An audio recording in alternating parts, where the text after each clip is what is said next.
Vamos a introducir un poco C++, ¿ya? El contexto del que parten ustedes, o deberían partir, es que saben programar, ¿ya? Han trabajado con C y con Python y probablemente uno que otro lenguaje de programación en distintos cursos, entonces lo que tenemos que entender es C++, y la idea es, o sea, no están partiendo desde cero, sino que están partiendo de una base bastante buena. Entonces, utilizando todos los conocimientos anteriores, tenemos que entrar a C++ lo más rápido posible, ¿ya? Y perderle el miedo, ¿ya? Está adjunto este archivo hello.cpp.pdf, que también está la versión en código, ¿cierto? Hello.cpp creo que era. Y, y es lo mismo, solo que si esta sesión fuera presencial, les hubiera llevado este PDF impreso. Entonces, ustedes, la actividad que deberían realizar es ir agregando comentarios, ¿ya? Imprímanlo y le van agregando comentarios al lado de qué significa cada cosa de este archivo. Son 3 páginas, 190 líneas, ¿ya? Si pueden agregar las cosas en la versión de texto también, ¿cierto? Pero si no tienen cuidado va a cambiar el nombre, el número de línea, entonces se les pueden desordenar los apuntes versus la explicación. Entonces creo que una buena mecánica, impriman estas 3 páginas y escriben sus comentarios al lado, ¿ya? Como tomando apuntes, ¿ya? Hay hartas características en C++ y como les comentaba, la idea es entrar lo más rápido posible para que le pierdan el miedo, ¿cierto? Entiendan cómo funciona. Eh, Sin detenerse tanto en detalles que son un poco, son bien directos, ¿cierto? Que ustedes pueden traspasarlos fácilmente de los lenguajes con los que ya están familiarizados. Eh, ya, entonces, aquí hay 3 páginas con número de línea y el programa comienza aquí en el main, ¿ya? Cada programa tiene que tener una función de nombre main, idealmente retorna un entero, si retorna 0, por defecto aquí está retornando 0 solo para la función main, eh, y eso significa que se ejecutó el programa correctamente. Si retornan 1, eso usualmente el usuario lo interpreta como que el programa retornó en error, ¿ya? Y distintos números podrían representar distintos errores, ¿ya? Eso es muy en estilo C. Y acá se realiza cierta lógica, ¿ya?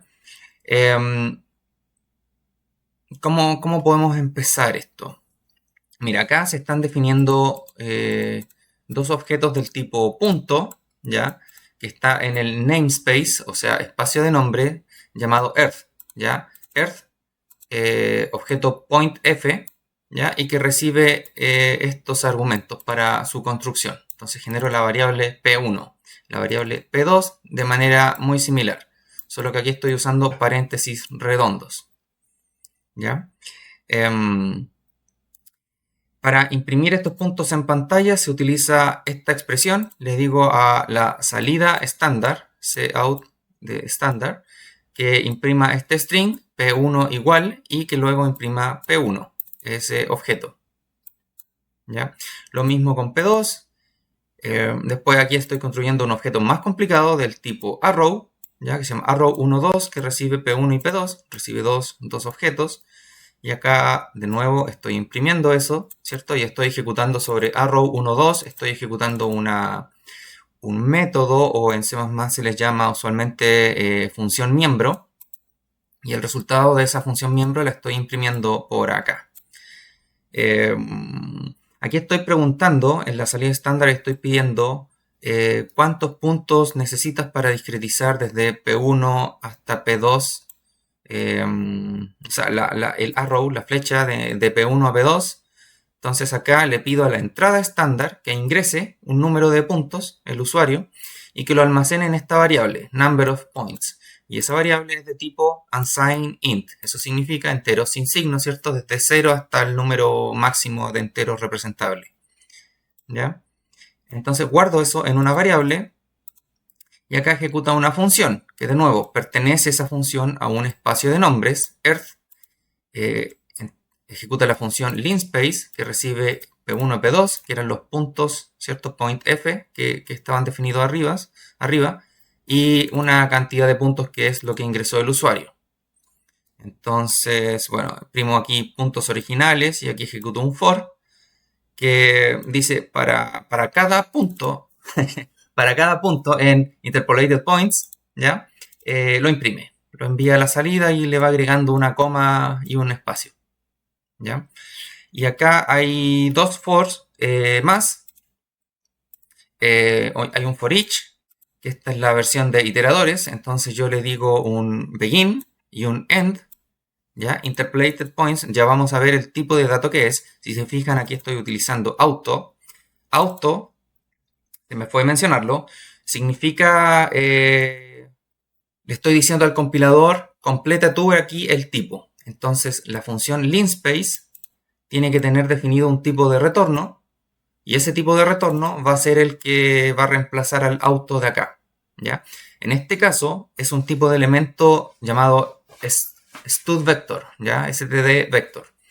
Y ese tipo de dato tiene el método o función miembro begin y el end, que son iteradores, ¿ya?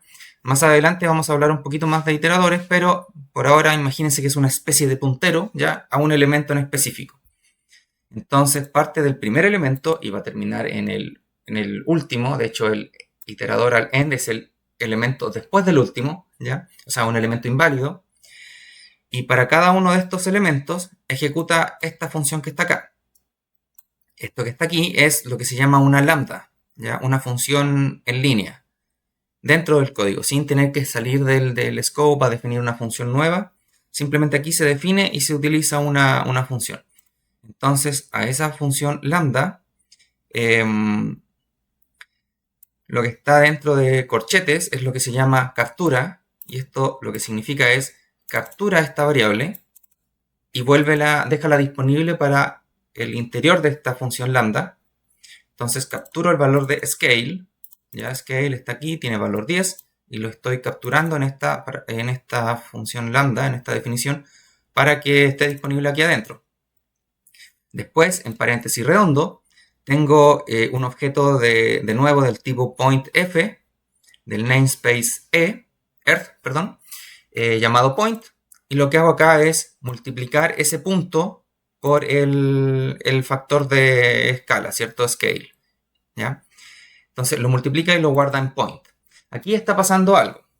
Ese point tenía un valor inicial que entró como argumento a la función, ¿cierto? Por dentro, y yo después lo estoy modificando. Lo estoy multiplicando por algo y lo estoy guardando sobre lo mismo, la misma variable.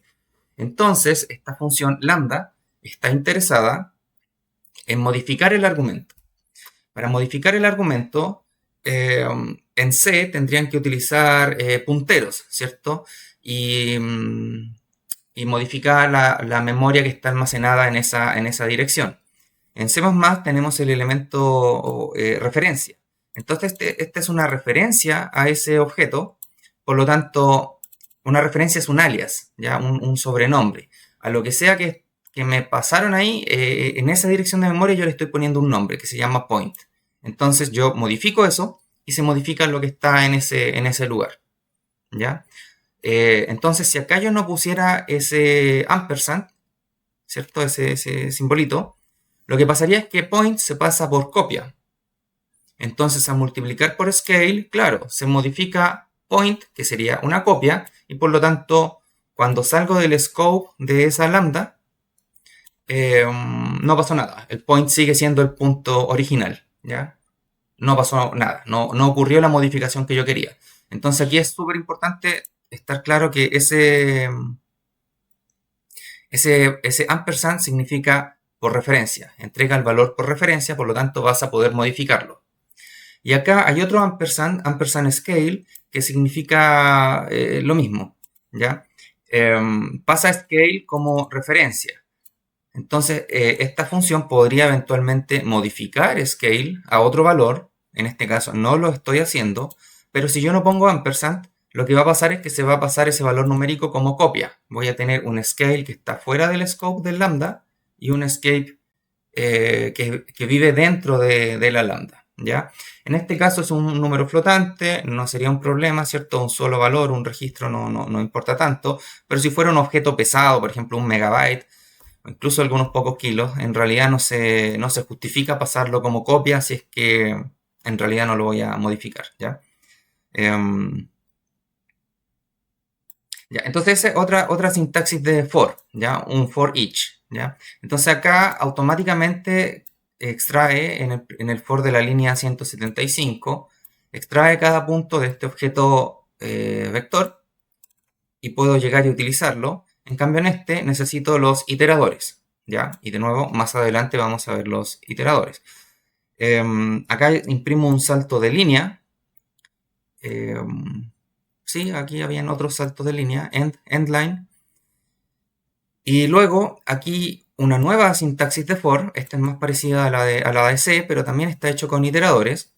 De nuevo, auto, eso significa captura el tipo de retorno de begin, que en este caso es un iterador, ¿ya? Guárdalo en it, y mientras la variable it sea distinta al iterador del final, acuérdense, el iterador end es el que está después del último elemento, entonces avanza mi iterador, ¿ya? Entonces, dado que tengo el iterador, si yo quiero rescatar el objeto mismo, lo que tengo que hacer es utilizar asterisco, ¿ya? Igual que en C, que es el operador de, ¿cómo era? De referencia. Entonces, ahora obtengo el objeto mismo. Y yo quiero obtener eso como referencia, o sea, obtener la variable que está almacenada en esa dirección de memoria, ¿ya? Por lo tanto, lo capturo como referencia. Si yo no pusiera aquí ese ampersand, lo que pasaría es que se recibe como copia, ¿ya? Por lo tanto, el compilador va, y en el código assembler, en el binario resultante, se va a copiar la data, ¿ya? Lo que estaba allá donde apuntaba el iterador, se me va a copiar. Aquí en este caso no se copia, sino que voy a... De nuevo, el operador ampersand es de referencia, entonces de una referencia o de un alias, es cambiarle el nombre. A lo que está ya apuntando por el iterador, en esta parte del código le voy a llamar point. Esa es la traducción correcta que uno tiene que entender.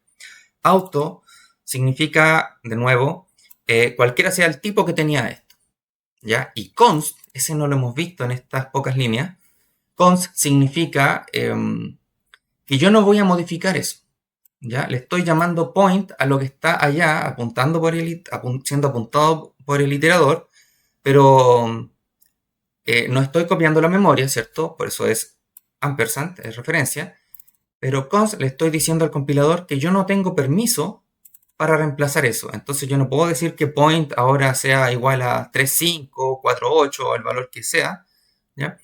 Y eso es bueno para el compilador porque puede ejecutar optimizaciones de solo lectura, ¿cierto? Esa parte del código no va a estar preparada para escritura. Eso por un lado, ¿ya? Debería generar código más eficiente. Y por otro lado, o sea, debería o en realidad podría generar, no necesariamente lo va a hacer, ¿ya? Pero por otro lado, estamos siendo responsables, ¿ya?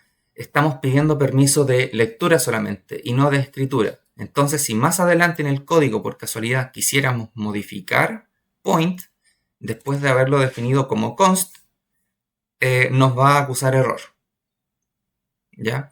Y esa es una de las grandes gracias de C++. Hay gente que no le gusta y es completamente comprensible, ¿cierto? Tú tratas de trabajar en C++ y te reclama y te reclama y te reclama porque hay errores y errores y errores. Pero esos errores en realidad no son errores del programa, o sea, son errores del programador, ¿cierto? Que no programamos bien.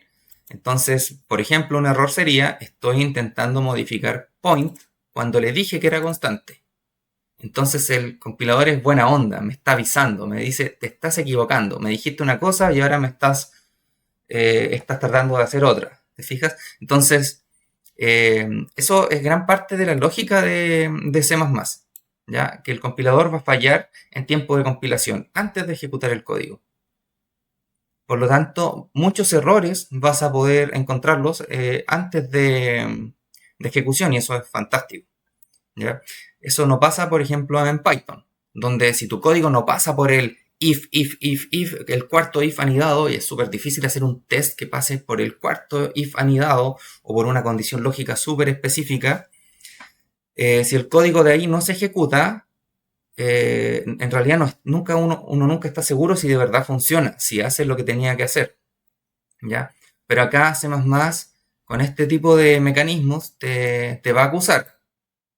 Te va a acusar, te va a decir, no estás modificando la data, estás accediendo a una memoria, estás pagando una copia, ¿cierto? Y todo eso se consigue gracias a una sintaxis más detallada, ¿ya? Bueno, en realidad acá quería primero partir por esta parte del main, que quizás es lo más natural, ¿ya? Pero hay mucho que no hemos visto. Esto, Earth, yo dije era un namespace, un espacio de nombres. ¿Qué significa eso? Vamos a venir acá al principio. El código, bueno, tiene una secuencia de includes, que es muy parecido a un Python import. Esto me trae más funcionalidad al lenguaje base. ¿Ya? La sintaxis base me trae más funciones y me las deja disponibles. ¿Ya? Ya vamos a ver cada una de ellas. Después, aquí en la línea 6, dice namespace Earth. Y esto es un espacio de nombre. Todo lo que yo estoy definiendo dentro de namespace Earth, ¿cierto? Hasta que yo cierre ese paréntesis de llave que está justo aquí antes de main, ¿ya? Ese cierre de la línea 154. Todo lo que yo defina ahí,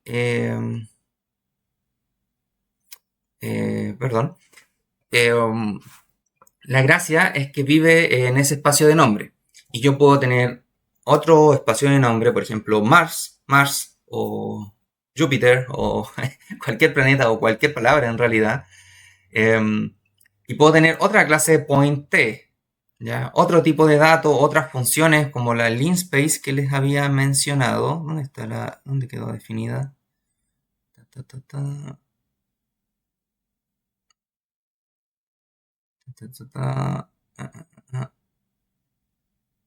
Quizá aquí está. Otra función linspace que también, si se fijan, está antes de la línea 154. ¿Ya? Entonces, en otro espacio de nombre puede existir otra función linspace y el compilador no se va a confundir porque sabe qué espacio de nombres está utilizando. Y se pueden anidar los espacios de nombre, ¿cierto? Uno dentro de otro, aunque probablemente sea bastante impráctico anidar tanto. Y esto es bueno y resuelve un problema de C, del lenguaje C, porque distintas bibliotecas podían definir su propia, por ejemplo, su propia estructura de punto, y entonces choca. El compilador de C te va a reclamar, mira, está utilizando la definición de punto acá en el archivo vision.cpp, o sea, perdón, .c o .h, y estás utilizando la definición de punto en este otro archivo robot o posición.h, ¿ya? Entonces el compilador de C se va a confundir. Y la solución que se usa en el caso del lenguaje C es agregar un prefijo o un sufijo. Por ejemplo, una biblioteca como OpenCV usa algo como, aunque OpenCV ya está hecha en C++, pero en general se utilizan prefijos y sufijos como por ejemplo cvPoint. Y si utilizo otra biblioteca distinta, podría ser ePoint o JPoint. Entonces se le agrega algo que te haga sentido de que pertenece a alguna biblioteca, ¿ya? Pero es complejo porque en realidad las distintas bibliotecas, distintas bases de código son hechas por distintas personas, distintas empresas y no tienen por qué ponerse de acuerdo. O sea, cada uno está tratando de ser único, pero no necesariamente lo va a hacer. Entonces acá en C++ tenemos los espacios de nombre. Entonces distintas bibliotecas simplemente si utilizan su propio espacio de nombre, no van a haber colisiones, ¿ya? Y nos resuelve ese problema. Y nos ordena un poco el código. Ya, eso con esa parte. Siguiente. Esto que está acá, línea 10, es lo que se conoce como una estructura, ¿ya? En C existen las estructuras, pero en C no pueden tener funciones, ¿ya? Entonces, en C++ una estructura es, tómenlo así por ahora, es equivalente o es igual, no es igual, pero es casi equivalente a una clase. ¿ya? Pueden tener atributos y métodos, ¿ya? Y en C++ el lingo que se usa es variables miembro, ¿ya? Que son, en este caso tengo una variable x, y y z de tipo type, y tengo métodos, que son estos que están acá, ¿cierto? Esta función tiene de nombre operator más igual, operator por igual y operator menos. Tiene un tipo de retorno y tiene argumentos, igual que en C. Solo que esta función vive dentro de una estructura, ¿ya? O de una clase, ¿ya? Entonces, esa es una primera cosa. Aquí están pasando muchas cosas en este código. Por eso vayan anotando ustedes para que se acuerden. Ya, acá esta estructura es un tipo especial que se conoce como un template o en español plantilla. ¿Ya? Y la forma de entender esto es un generador de código.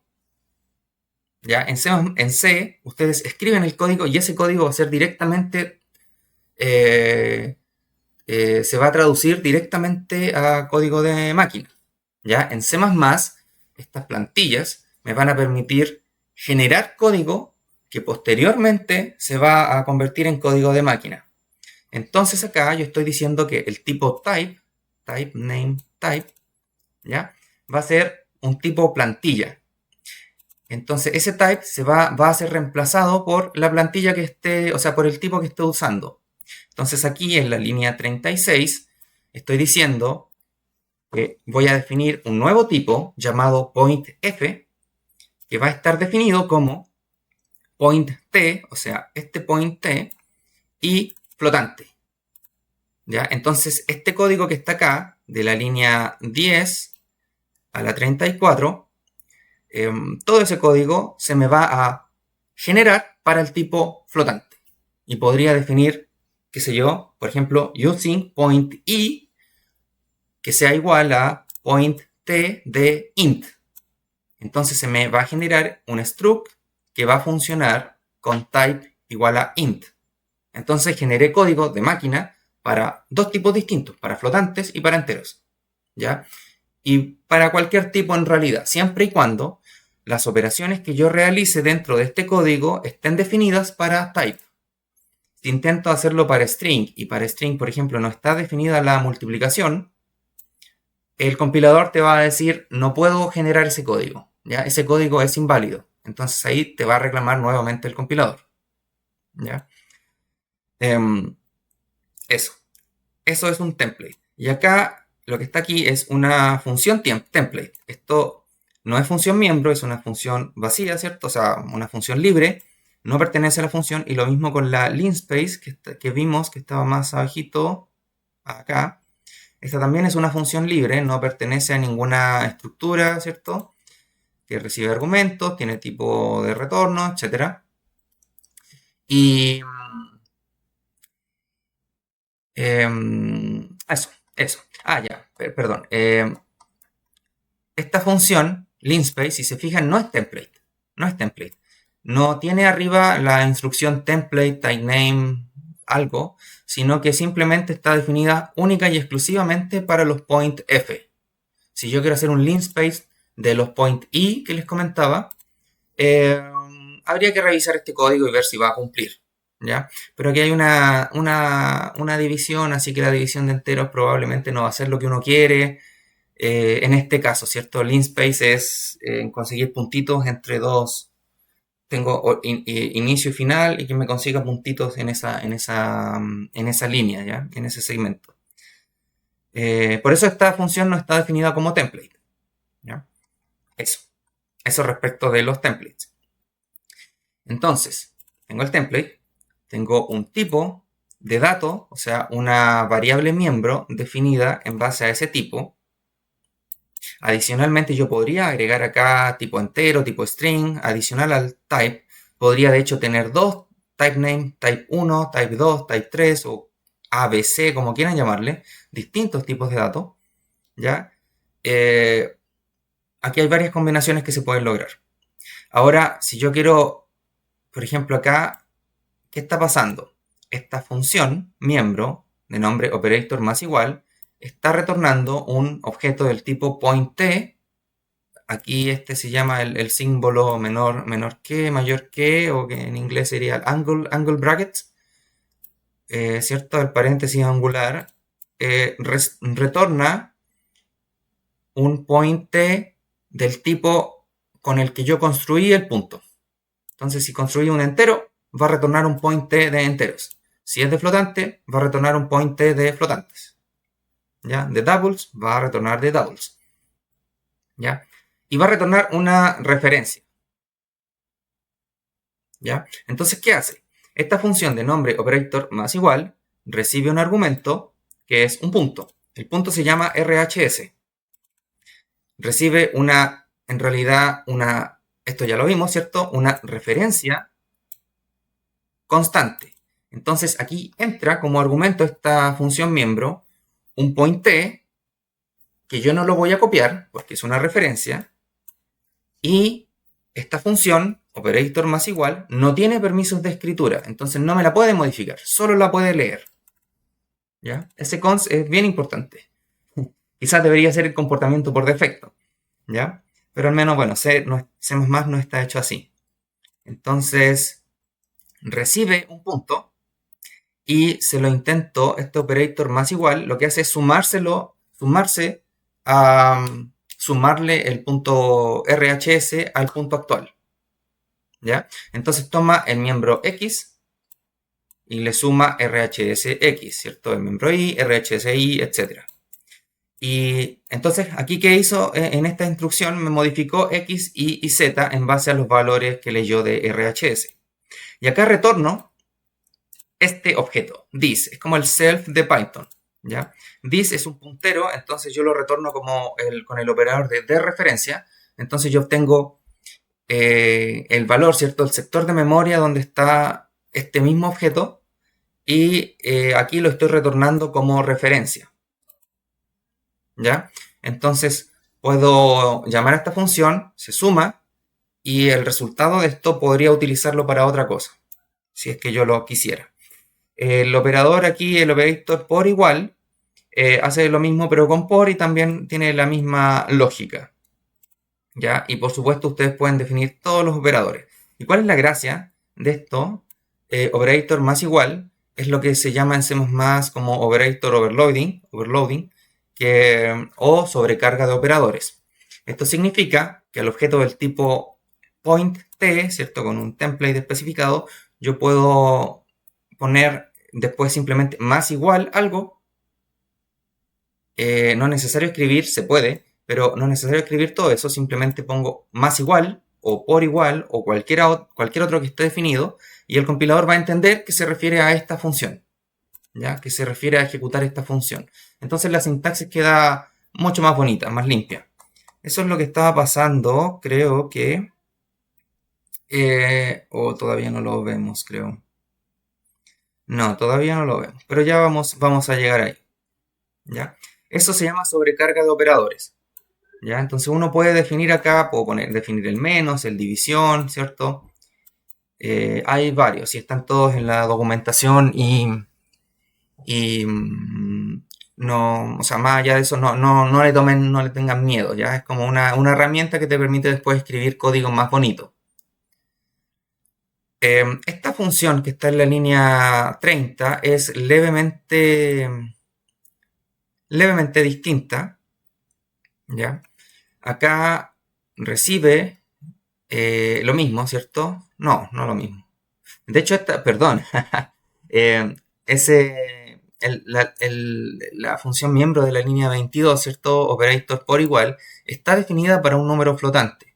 Entonces acá estoy escalando X, Y y Z uniformemente por ese factor. ¿Ya? No estoy accediendo componente a componente. Es una forma de ilustrarle, ¿cierto? Que no es necesario que reciba el mismo punto. Aquí hay distintas formas de... distintos tipos de programas que podemos generar. Acá el operator menos, ¿ya? Lo que está haciendo es toma el valor X, Y y el Z, y le estoy restando componente a componente las componentes X, Y y Z de del punto RHS. Y con el resultado, ¿ya? Yo lo envolví aquí en paréntesis de llave. ¿Qué significa paréntesis de llave? Esto es lo que se llama un inicializador.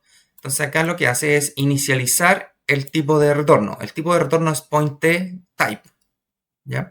Entonces aquí le estoy diciendo en esta línea, en la línea 32, le estoy diciendo construye, en realidad inicializa un pointT del mismo tipo, type, o sea, el mismo tipo, porque la clase esta ya se instanció a un tipo en específico, con los argumentos x menos rhx, y menos rhs.i, y lo mismo en z. ¿Ya? Entonces aquí yo estoy generando un elemento nuevo. Entonces este menos no me modificó los atributos, ¿cierto? O sea, las variables miembros de la estructura actual. X, Y y Z de this, ¿cierto? De esta estructura siguen siendo los mismos. Y como no lo modificó, yo le puedo señalar al compilador que esta función no necesita modificar el objeto actual. Y eso se hace agregando el const aquí al final. ¿Ya? Esto es importante. El const al final de una función lo que hace es indicarle al compilador que esta función miembro no modifica el estado de esta estructura, no la modifica. En cambio aquí el operator más igual y el por igual sí lo modificaron, ¿cierto? Más, o sea, X y Z en ambos casos se modificaron en esas funciones. ¿Ya? Eso.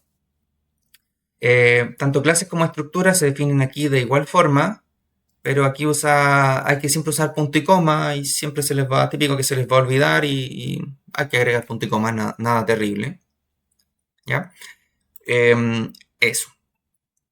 Hay otro. ¿Cuál es la diferencia entonces? Retomando. Estructuras y clases en C++ son prácticamente iguales, ¿ya? Ambos tienen atributos, variables miembro y o funciones miembro, ¿cierto? Que son las que están acá. Pueden tener cualquier nombre. Aquí estoy aprovechando de explicarles al tiro. La operator overloading, ¿cierto? Entonces, ¿cuál es la diferencia entre una estructura y una clase? En una estructura, por defecto, todo lo que está aquí adentro va a ser público, ¿ya? Tanto atributos como... y no dice nada más. En cambio, cuando es una clase, si vengo aquí a la segunda página, en la línea 74, por defecto todo es privado. Todo es privado. Y si yo quiero que algo sea público, tengo que indicarlo.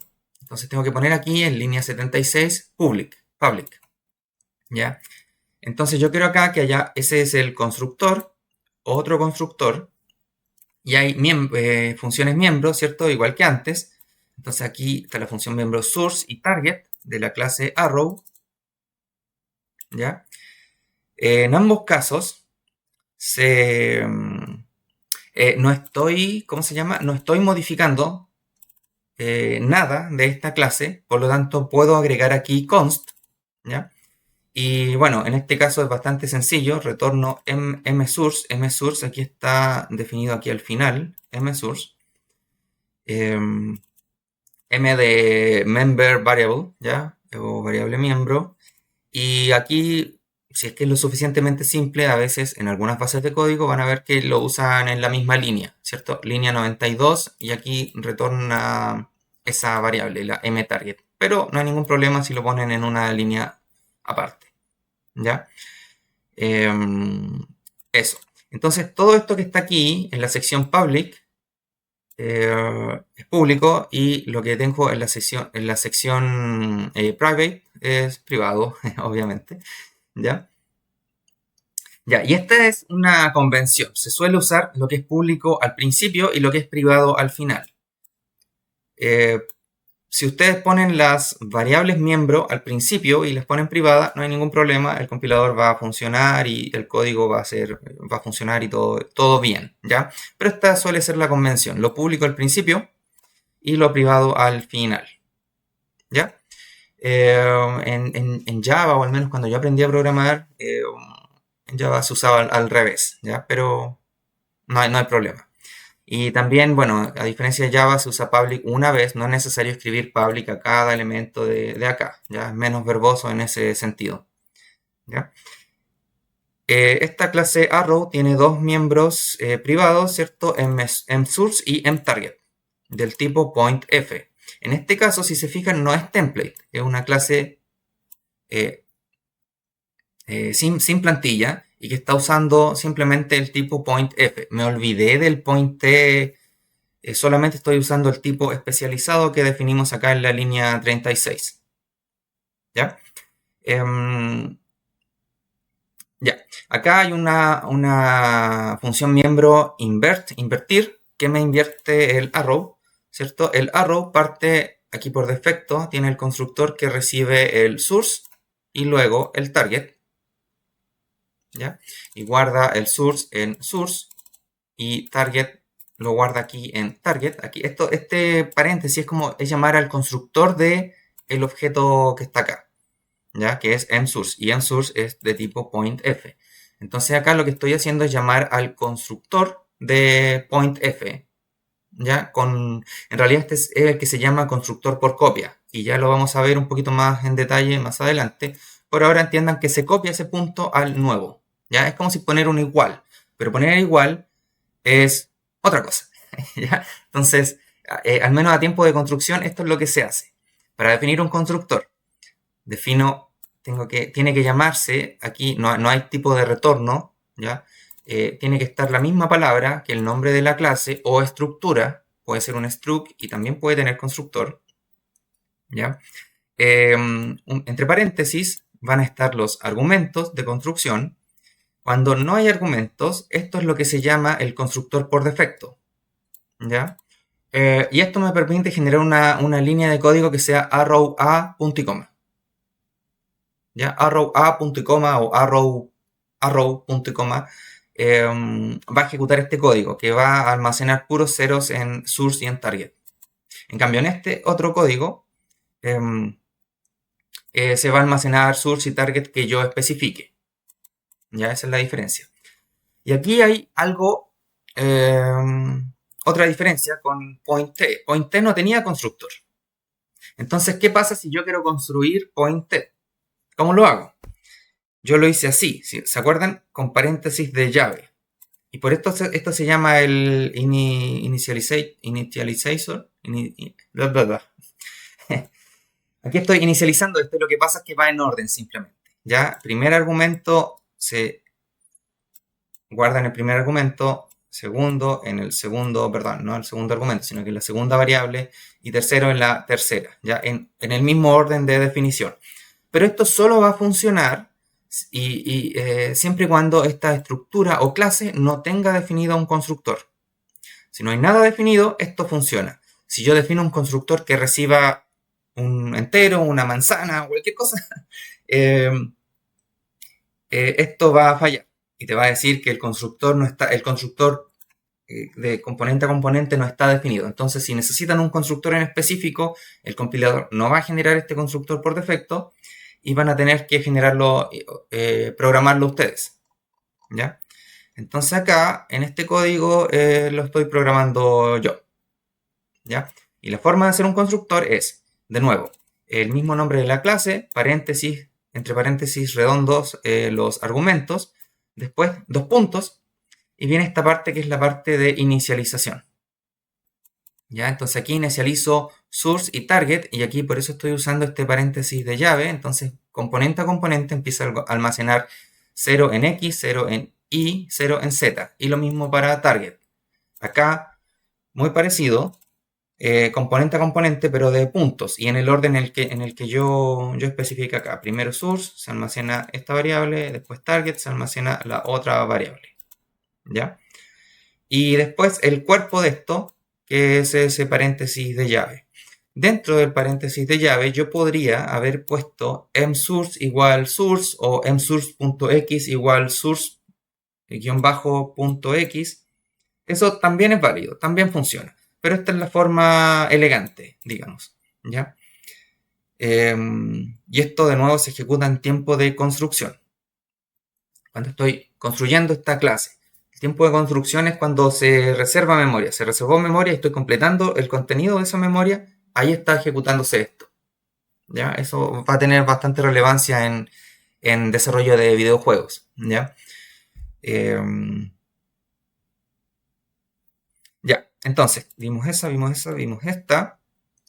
Y ya, otra cosita. Esto que está aquí y acá son comentarios. El comentario multilínea en C++ se utiliza así. Slash, asterisco y termina en asterisco slash. Todo lo que está adentro es un comentario.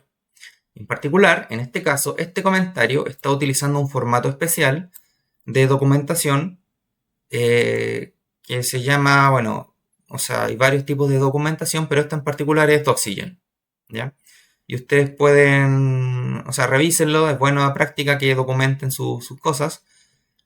Entonces aquí yo le estoy diciendo, mira, a continuación voy a definir una clase arrow y brief o resumen, ¿cierto? Esto es lo que trata de hacer, ¿cierto? Representa un segmento orientado entre dos puntos en el espacio tridimensional, ¿ya?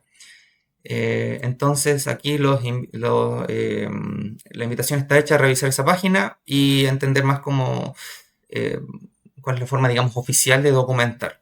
Aquí estoy documentando muy resumidamente una clase con la intención de programación. Y acá estoy documentando una función, miembro. ¿Ya? Podría documentar todo, así que eso queda como propuesto para ustedes. Uno usualmente define la intención de la función o clase y después cada parámetro. Entonces aquí le estoy diciendo el parámetro factor corresponde a un número flotante entre 0 y 1, 0 será el source y 1 será el target. ¿Ya? Eso. Ya, y acá estoy usando un poco de lógica de la que programamos. ¿Ya? Aquí estoy diciendo, mira, delta va a ser del tipo pointf y va a ser constante. O sea, el resto del código no va a modificar el punto llamado delta. El punto llamado delta se construye como la resta entre mtarget y msource. Mtarget y msource estaban definidos acá. Mtarget y msource. Entonces, estoy tratando de ejecutar sobre el objeto mtarget el operator resta con el argumento msource. Entonces acá se llama a esta función, la de la línea 30. ¿Cierto? Sobre el objeto del tipo point, que era mtarget, estoy aplicando menos y lo que está acá. ¿Ya? Y ese cons se refiere al primer objeto, ¿cierto? Al objeto this de esta clase, y este cons se refiere al argumento. Entonces, lo que estoy diciendo acá, que no estoy modificando ni mtarget ni msource. ¿Ya? Y eso es importante porque esta función es de tipo const. Esta función no tiene permiso para modificar la clase actual. ¿Ya? O sea, el objeto de la clase actual. Entonces guardé un delta. Y acá después calculo otro point f, también constante, que va a ser igual a la multiplicación de delta por factor. Esto no lo hemos revisado, pero también estaba más arriba. Aquí el operator menos es una función miembro de point t, pero no tengo aquí definido un operator por. Acá lo definí, solo con propósitos de ilustración, lo definí afuera. Y está por aquí. De hecho hay dos versiones. De la línea 50 a la 60 hay dos funciones, ¿se fijan? Una, ese operator por, este es una función libre, no pertenece a ninguna clase, pero utiliza, recibe dos argumentos, ¿cierto? El primero sería un punto, que también está templatizado, por eso uso template, type, name, type. Puede ser cualquier palabra aquí, ya no es necesario que sea type. Y el segundo argumento es un escalar. Y aquí la otra versión de la línea 57 recibe...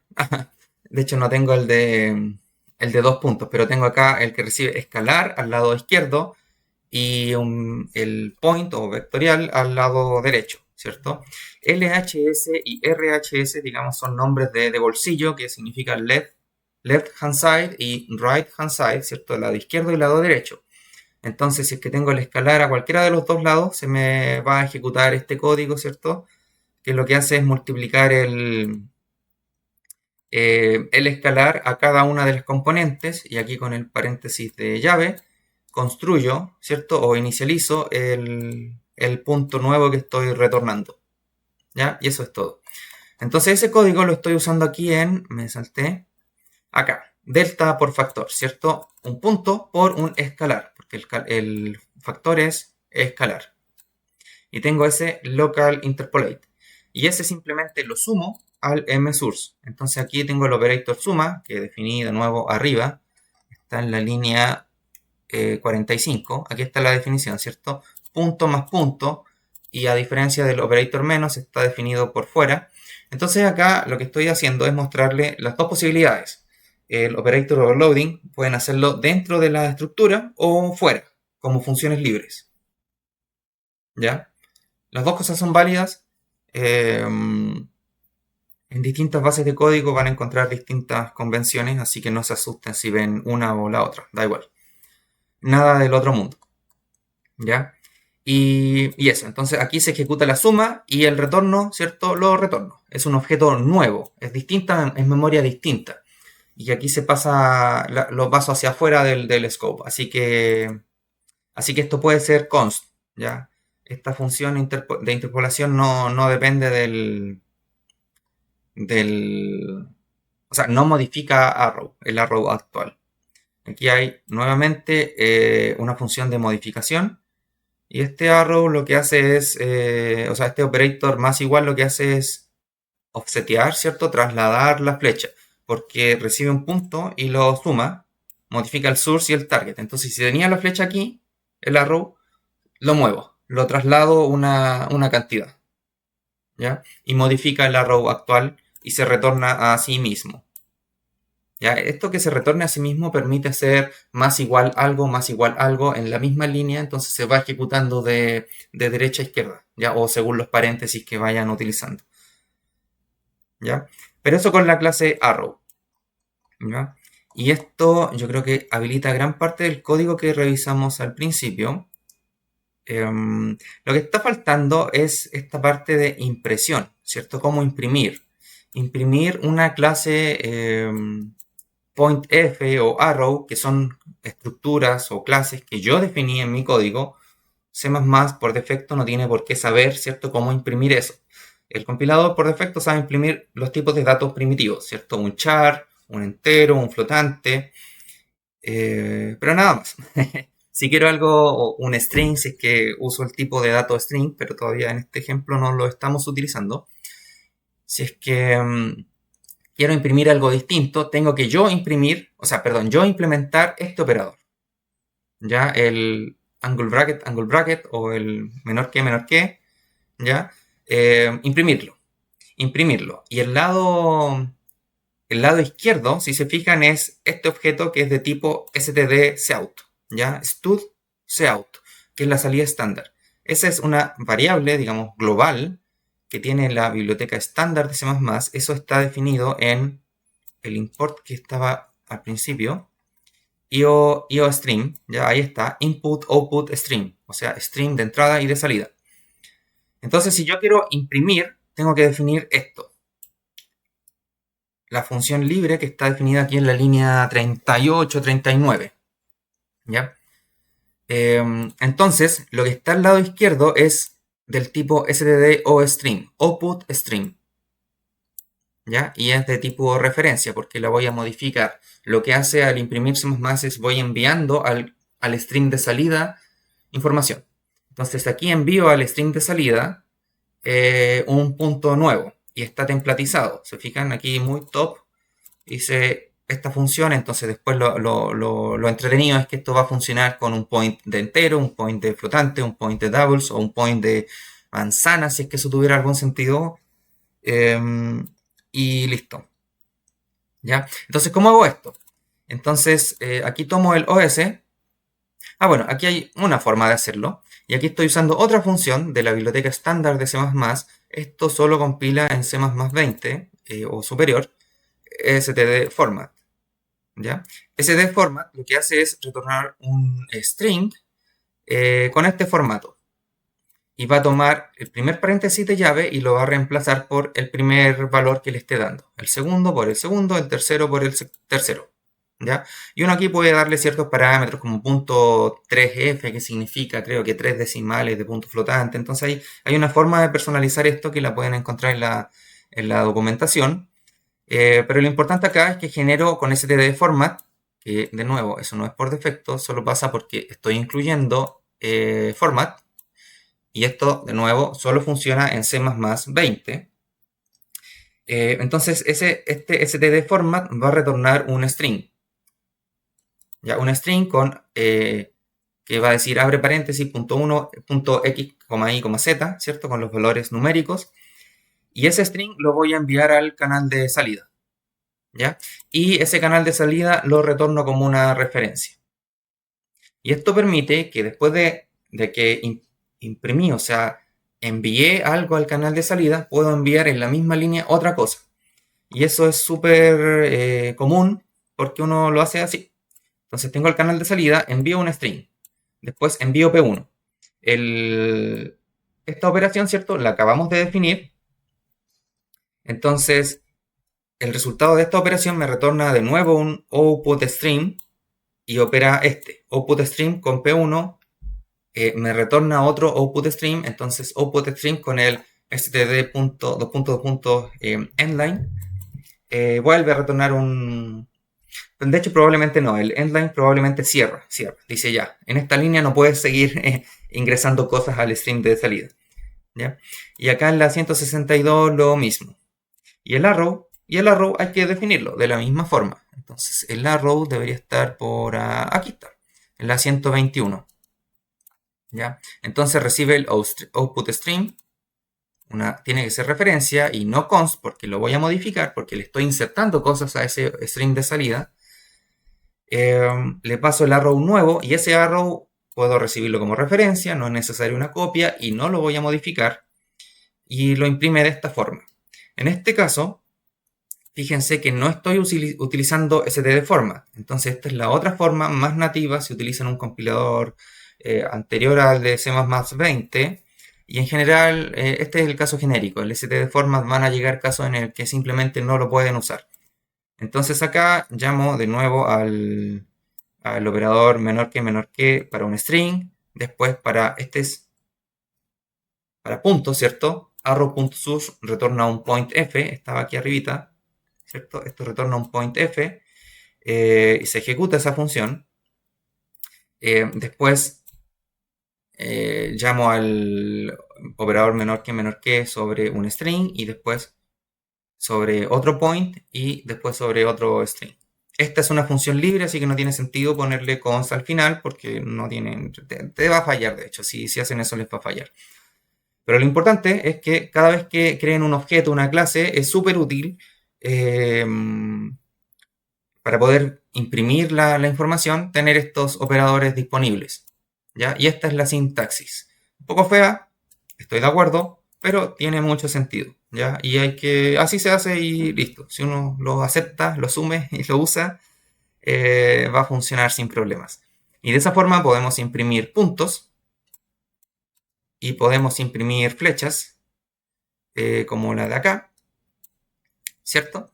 Y lo último que nos está quedando en este videito es la función linspace, ¿ya? Linspace está aquí en la tercera página, recibe 2 puntos y una cantidad de entera, ¿ya? Y va a generar esto puntos equidistantes entre el punto de inicio y el punto de término y voy a retornar esto. Este es un contenedor std vector, ¿ya? Un contenedor que es un array de C, tómenlo como por ese lado. Pero la gracia es que es de reserva de memoria dinámica, ¿ya? En un array de C yo le tenía que decir a C, oye, resérvame memoria para 10 elementos. Y si yo quiero insertar el elemento 11, error, estoy escribiendo fuera de la memoria, entonces nada funciona. ¿Ya? Entonces lo que hay que hacer acá O sea, lo que me permite std vector es reserva dinámica. Si yo quiero insertar el elemento 11, me va a dejar y automáticamente el objeto std vector va a reservar más memoria, va a copiar los elementos que estaban en la memoria anterior a la memoria nueva y va a copiar el elemento 11. ¿Ya? Y hace todo eso automáticamente, o sea, no mágicamente, pero pasa solo sin que tengamos que nosotros aplicar tanto esfuerzo lógico, ¿ya? Ahora, aún así, si yo reservo memoria para 3 elementos y quiero insertar el elemento 4, pasa todo este proceso de reservar memoria más grande, un espacio de memoria más grande, copiar la memoria que estaba almacenada en el vector std vector anterior, copiarlo al nuevo y después copiar el nuevo. Entonces es una operación lenta. Quizás con 4 elementos no parece relevante, pero si son 1000 elementos, si son 10.000, si son 1.000.000, ¿cierto? Hacer esa copia es brutal. Entonces, y cuando uno programa en C++, normalmente le interesa esto, le interesa la eficiencia. Quiere que las cosas funcionen lo más rápido, lo más eficiente posible. Ya, o sea, dentro de lo razonable versus una cantidad de esfuerzo. Entonces, si es que yo sé cuántos puntos son, lo que me conviene es reservar memoria para esa cantidad de puntos en específico, y de esa forma inserto todos los puntos que quiera y nunca tengo que hacer esta reserva, esta copia, ¿cierto? Que les estoy contando, porque eso va a ser lento. Entonces, en este caso, yo sé cuántos puntos son y std vector, esa clase, tiene la función miembro reserve, que reserva memoria para ese número de puntos. ¿Ya?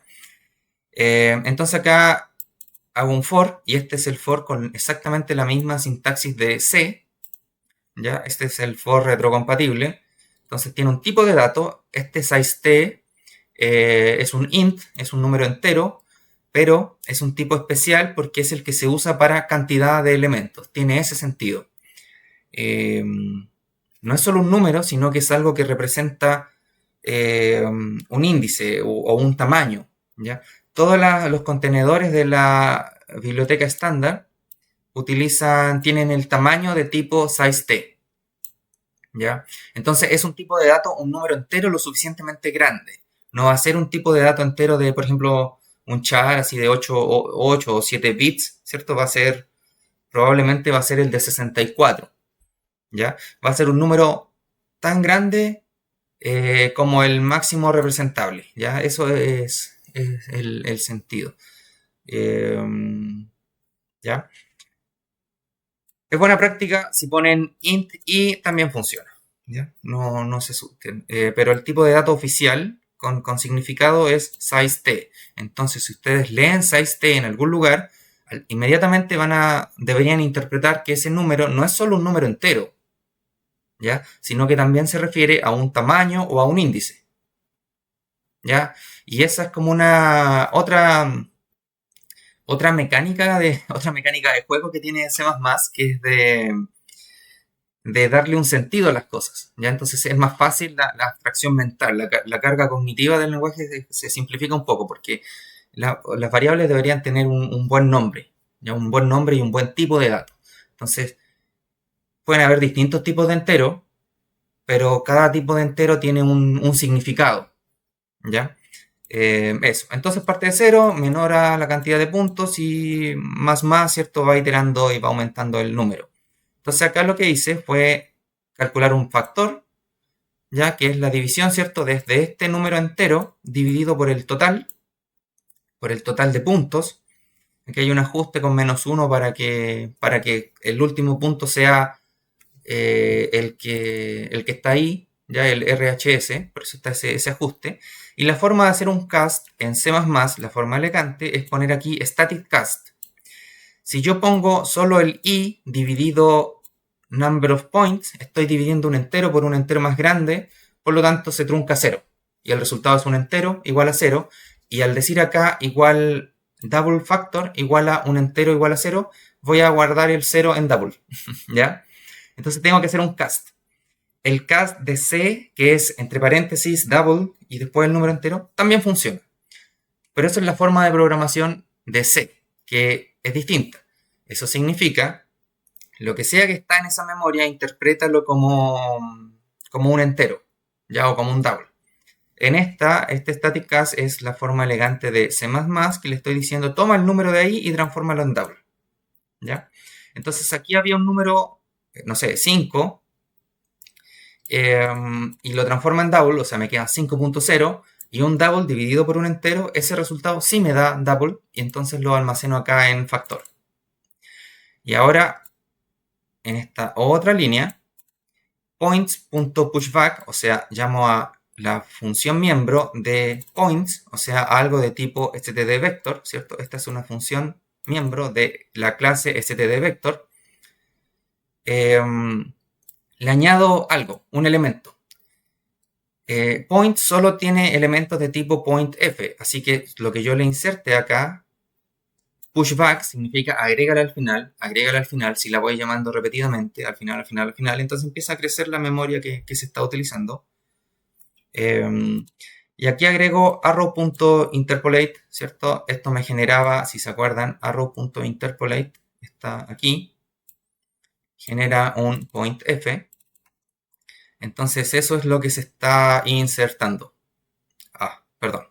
Entonces aquí linspace en points estoy insertando, primero va a valer 0, ¿cierto? Y después 1, después 2, hasta el número que yo llegue. Y va a llegar hasta la cantidad de puntos que yo quería, ya que especificó el usuario. ¿Ya?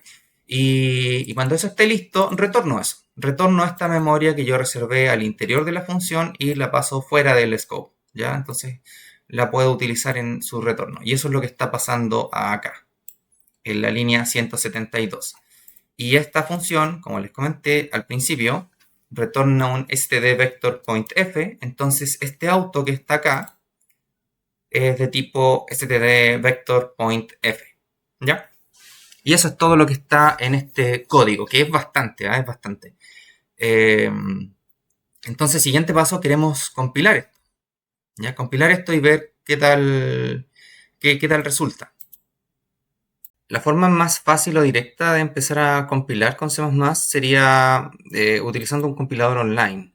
¿Ya? Hay varios, pero este en realidad, Godbolt, diría que es el mejor, probablemente el mejor. Ya tiene hasta auspiciadores, si se fijan ahí, hace un rato me apareció Google, ya ahí está Intel, JetBrains, son marcas de computación. Solid Sans, no lo conozco. Y acá, por ejemplo, una función espectacular que tiene esto es de que, bueno, escribes una función en sintaxis de C++ y aquí te muestra el código ensamblador que va a generar. Se fijan todas las instrucciones de bajo nivel y para distintos tipos de compiladores. Entonces ahí uno ve qué código va a ser más rápido, según sea el caso. ¿Ya? En este caso no nos interesa tanto esa parte, es interesante, se los presento para que lo usen cuando lo necesiten, pero por ahora lo que en realidad quiero es ejecutar el código. Entonces para eso vamos a añadir aquí, cierro esa otra pestaña y añado aquí una pestaña de execution only. ¿Ya? Y esta puedo ponerla aquí al ladito. Y aquí puedo yo elegir el compilador. ¿Con qué compilador quiero compilar? Si estamos en una máquina Windows, típicamente va a ser el MS, no sé, quizás ni siquiera está el de Windows. Sí, aquí está. MSVC, Microsoft Visual Compiler. Ya este es el nombre. Y aquí está el latest. Ese es como el de, ¿cómo se llama? El de Microsoft. Y acá podemos, bueno, partir con un hola mundo, ¿cierto? Entonces podemos escribir un código en C++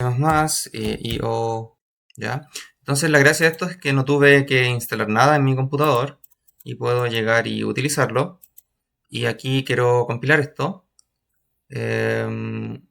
Y aquí está. Salida del programa. Welcome to CPP. Ahí está. Ahí se ejecutó. Y listo. Ahora lo que quiero en realidad es probar mi programa.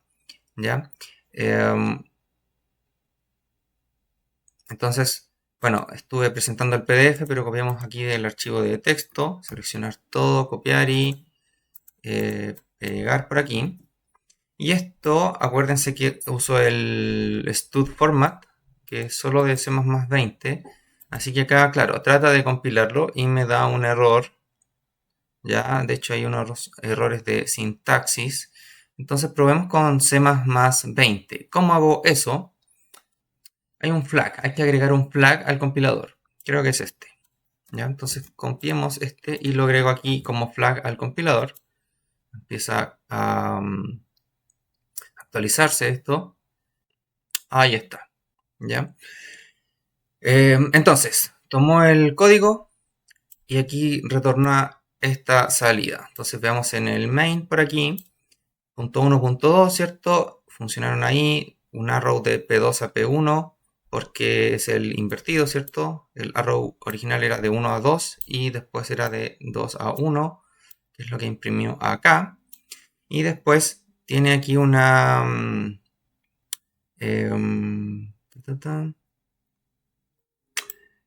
me debería pedir una entrada, pero por alguna razón no me pidió una entrada. Bueno, aquí está funcionando, solo que, claro, quizás toma una entrada por arbitraria que tendrá precalculado, pero seleccioné el compilador, tengo acá el flag para que compile en C++20, por defecto debe ser el 18, el 98 creo. Entonces acá empieza y cuando llega el punto de que me pide cuál es el número que tienes disponible en la entrada, lo almacena aquí en number of points. Entonces acá inserté el número 3 y me discretiza aquí a los puntos, o sea, el linspace que ejecuta acá va a tener 3 puntos. Entonces si yo le ingreso aquí, por ejemplo, ya 4, aquí abajo dice compilando y acá ya compiló y me genera los puntos que yo le pedí, ¿cierto? 0, 1, 1, 2, 3, 4. Y después me imprime los puntos, esos son los originales. Y luego los transforma. Y luego imprime los puntos transformados, que en este caso eran escalados por 10. Entonces en vez de 1, 1, pasa a ser 10, 10 y el último 20, 20 y así, ¿ya? Entonces acá la gracia es que podemos trabajar sin tener que instalar nada en el computador, pero esto es, obviamente es un código de prueba, es un único archivo, ¿cierto? Hay muchas restricciones, pero bueno, para probar algo rápido, ¿ya? También para explorar el código en ensamblador si es que eso fuera necesario. Este es el compilador de Microsoft. Eh, Pueden probar también con otro. Podemos ir por ejemplo, a G++. ¿Dónde está? ARM. eh, Usemos Clang.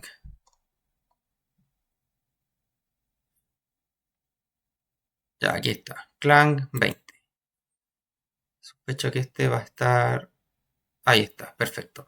Clang tiene los mismos o flags muy parecidos entonces a GCC, así que ahí está.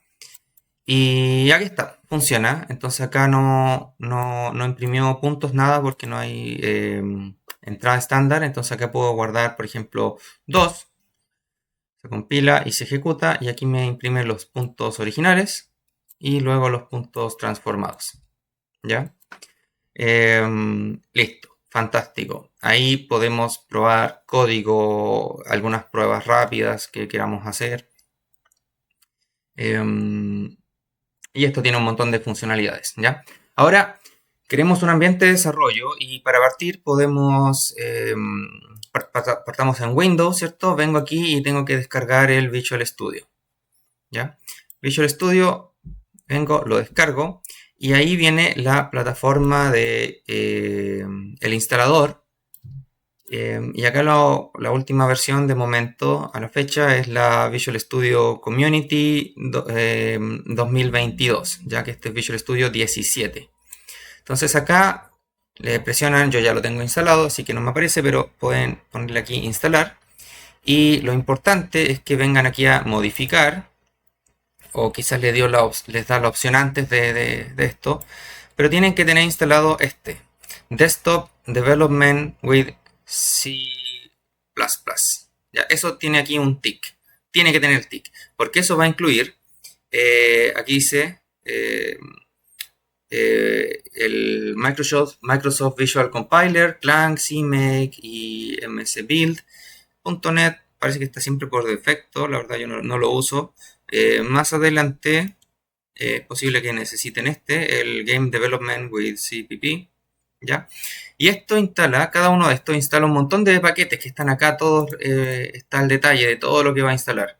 Entonces, si a ustedes les interesa algún paquete en particular, tienen que venir a la otra pestaña, Individual Components, y aquí pueden buscar, por ejemplo, si quiero el Microsoft Visual Compiler, alguna versión en específica, por ejemplo, encuentran una biblioteca bien antigua que funcionaba con Visual Studio 2019. Bueno, quizás eso no es tan antiguo, pero si necesitan una versión en específico, pueden aquí viajar al pasado y trabajar con esa versión, ¿ya? Eh, pero en general sería buena práctica trabajar siempre con la última, aunque no siempre es posible, ¿ya? De repente, por ejemplo, van y trabajan con Unreal Engine y Unreal Engine utiliza solo cierta versión en específica y funciona con ese compilador. Ya, el mismo problema que pasa con el stud format, si utilizan un compilador más antiguo quizás no va a funcionar, o uno más moderno quizás algo cambió. Así que, bueno, lo importante es perder el miedo a esto, ¿cierto? Instalarlo y agregar el Desktop Development with CPP. ¿Ya? La primera vez que lo presionen, aquí les va a aparecer un botón, va a salir tamaño total requerido, una cantidad de bytes, megabytes, gigabytes, depende del caso, y un botón de install, pero en este caso ya está todo listo, así que voy a simplemente cerrar eso. Y después de eso, abren el Visual Studio, ¿ya? Y se abre un menú como este. Acá voy a partir un proyecto desde cero, estamos empezando nuestra aventura, y vengo aquí a Create New Project, y bueno, aquí hay un montón de templates, según todas las opciones que hayan marcado antes, pueden tener más o menos, miren, hasta Vue y ASP, React, etcétera, pero lo que me interesa en este caso es, presiono aquí C++, y me aparecen aquí las opciones con C++, y en este caso quiero un proyecto vacío, ¿ya? Visual Studio te deja trabajar con CMake, vamos a ver más adelante CMake, pero por ahora vamos a la forma bien nativa de Visual Studio, que es un proyecto vacío. Siguiente. Y voy a poner aquí, tengo un directorio que era tutorials, y hello cpp, o mejor pongamos cpp y pongamos aquí hello cpp. Ya. Hay dos conceptos aquí. Algo que se llama proyecto y otra cosa que se llama solución. Estos son conceptos de Visual Studio. En Visual Studio, una solución es un conjunto de proyectos, ¿ya? Es un contenedor de proyectos y cada proyecto es un ejecutable o una biblioteca de distinto tipo, ¿ya? Entonces, puedo tener varios ejecutables en la misma solución, ¿ya? Más adelante vamos a ver las bibliotecas, entonces pueden haber distintas bibliotecas y todas están relacionadas de alguna forma y forman parte de esta misma solución. Cuando uno abre un archivo en Visual Studio, lo que uno quiere abrir es la solución, ¿ya? Y eso. Y acá tiene una opción de dejar ambos, solución y proyectos, en el mismo directorio, pero eso no es necesario. Entonces acá me crea un único proyecto llamado Hello CPP y una solución CPP-VS, ¿ya? Pueden utilizar cualquier nombre, obviamente. Vamos a crear esto. Y acá, bueno, esto la primera vez apareció lleno de opciones de Copilot, que es la sensación del momento, pero no vamos a utilizar eso, no lo necesitamos. Y acá tenemos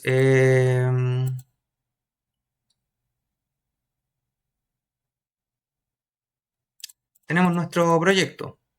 En realidad está vacío, no hay nada, no hay nada. Lo que hay que hacer es agregar un archivo. Entonces vamos a agregar add new item y voy a agregar un archivo, le voy a llamar main.cpp, agregar, Y acá, dado la extensión, se me generó aquí dentro de... Estos no son carpetas, son filtros, ¿ya?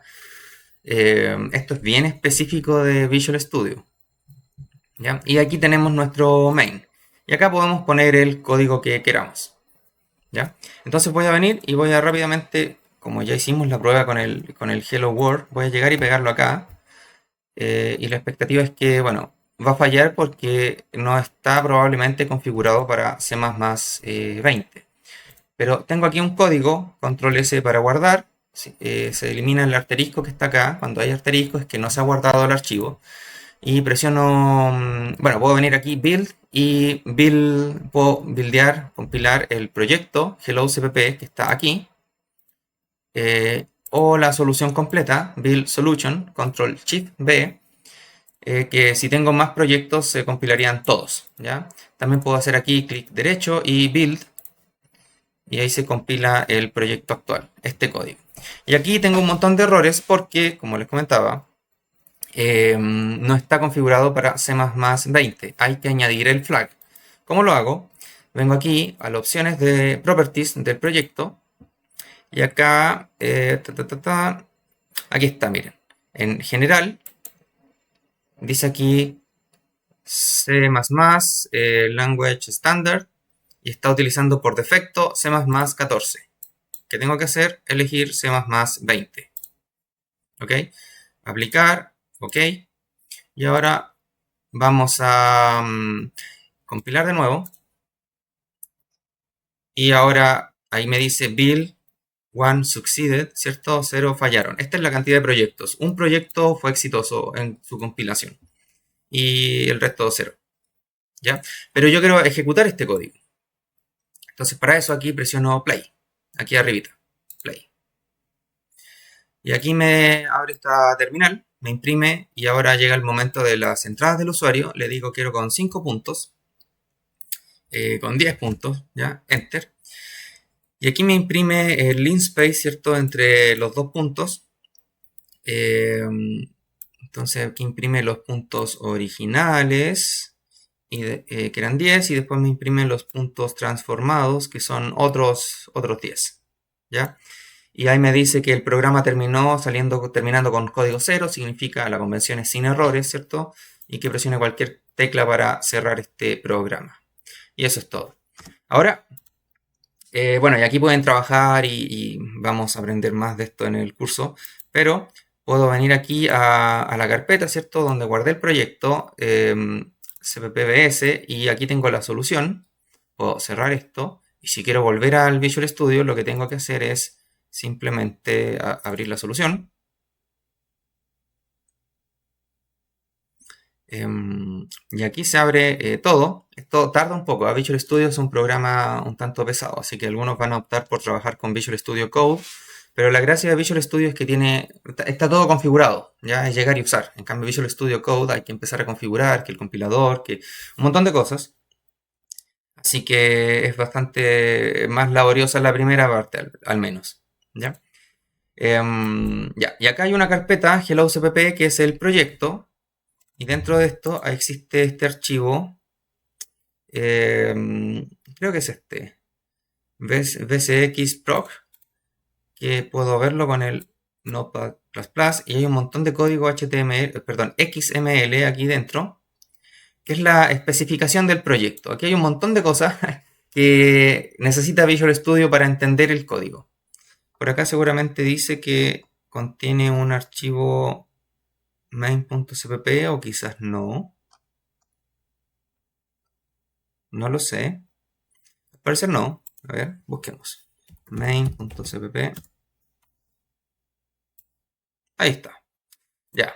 Entonces, aquí está especificándose dentro de este proyecto que incluye stag, clcompile, que, bueno, probablemente indica compilación con CL. CL es la instrucción de compilación de Visual Studio, del compilador Visual Compiler. ¿Ya? Y le estoy diciendo que va a tener que compilar ese, el main.cpp. Ya, pero lo importante es que esto se genera automáticamente, no hay que entender toda esa sintaxis, no está hecha para entenderla. La idea de Visual Studio es utilizar el IDE. Ahora, esto es bien verboso, es bien laborioso, así que yo en lo personal prefiero trabajar con CMake u otro sistema de construcción de software, ¿ya? Pero la forma nativa de Visual Studio es con esto. Y aquí está el archivo main, el archivo de texto, y podemos, por supuesto, explorarlo en cualquier editor de texto, ¿cierto? Está ahí, que es el código que copiamos del otro archivo, ¿ya? Pero todo esto está acá. Más adelante vamos a aprender a debuguear. En este caso el código se está compilando en debug, pero puedo ponerlo aquí en modo release y ejecuta las optimizaciones. Y si yo presiono play y el código no está compilado, se va a compilar y después a ejecutar. ¿Ya? Aquí me dio error por alguna razón. Me pregunta si quiero ejecutar el último build exitoso, es como no tiene mucho sentido. Y acá pasó lo mismo, pasó lo mismo. Entonces la configuración que hicimos a C++20 solo estaba amarrada al modo debug. Entonces tendría que venir yo acá y buscar la opción correcta. ¿Ya? Entonces aquí el tema es que está active y si vengo a debug, se fijan ahí cambió a C++20. Entonces quizás aquí dejemos el default. Y lo que yo quiero aquí es All Configurations. All Configurations. Yes. All Configurations. Voy a utilizar en todas las configuraciones. Voy a poner C++20. Aplicar. Ah, mira. Y aquí abajito te dice los flags que está utilizando. O sea, esta opción lo que va a hacer es configurar C++14, 17, 20, 23 Preview y Latest. ¿Ya? Aquí hay un montón de opciones que en el camino, en la medida que se vayan necesitando, hay que aprender a buscar, a trabajar con ellas. Pero ahora sí, si pongo play, debería compilar en release con C++20 y funcionar, ¿cierto? 3 puntos y ahí está nuestra interpolación. ¿Ya? Eso. Así que ahí pudimos compilar código. El Visual Studio lo descargan de la página oficial. El community es gratis para personas individuales, ¿cierto? Y para equipos pequeños, productos comerciales y académicos, ya no hay problema con eso, así que tampoco no hay excusa. En realidad lo que quiere Microsoft es que utilicemos su compilador. Ya, si es una empresa grande, ahí ya muchas personas, ahí ya hay que pagar una licencia del compilador. Y más adelante también vamos a ver cómo usar Clang, que también es bastante bueno, pero el problema es que de repente el código viejo de repente no compila. Ya, pero con eso pienso que es suficiente y ya tienen para comenzar. Tienen un ambiente de trabajo donde pueden compilar su propio código C++, ¿cierto?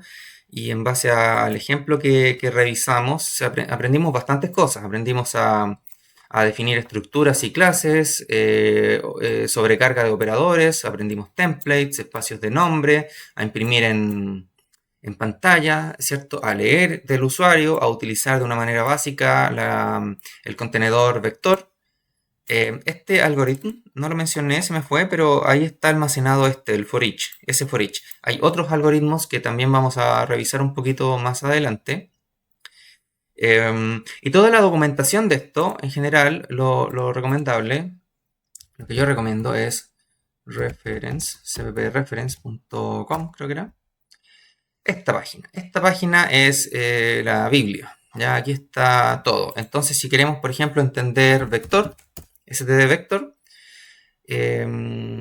aquí utilizan DuckDuckGo, pero debería encontrar la página acá. Y aquí está la documentación de StudVector. Entonces aquí te sale todo.